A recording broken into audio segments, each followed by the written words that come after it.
This is Yanni from New York City.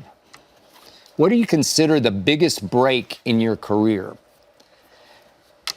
I've mentioned both of these before, but I will sum them up for you, Yanni. It's an interesting question.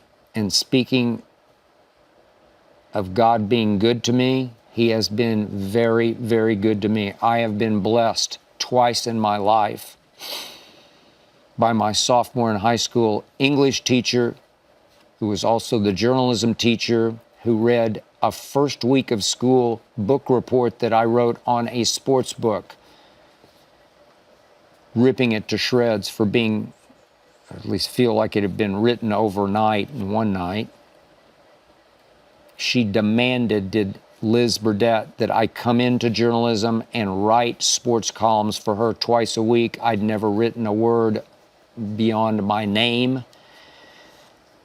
I couldn't imagine I had any writing talent, and she said, you have talent, you're coming into journalism whether you like it or not. I said, I have no interest. She said, you will. She was right. She set me on my path. And my second huge break came back in 2004, the summer of. I was back in Oklahoma City for my week with my childhood friends.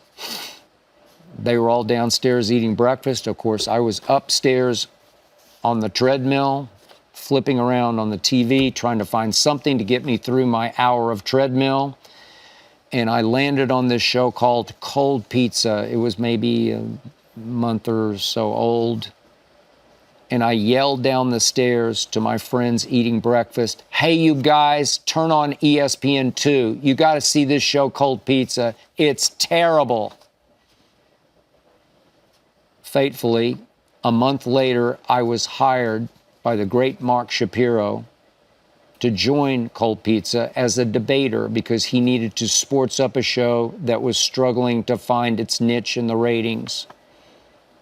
Cold Pizza was a show loosely based on sports at that point, sort of ESPN's version of Good Morning America. And Mark said, I need a debate component. You can do this. Please come to New York and help save my show. Mark told me, I don't know if it'll last a week or a month, a year or 5 years. And 20 years later, I'm still basically every day doing the same show, the same debate format that I've been blessed to do over the last 20 years. God thing. Thank you, God. I hope you enjoyed that video. You ready for more? Make sure you click that subscribe button for all the exclusive content from the Skip Bayless Show. And don't forget to check out the full episode of the show wherever you get your podcasts by clicking the link in the description.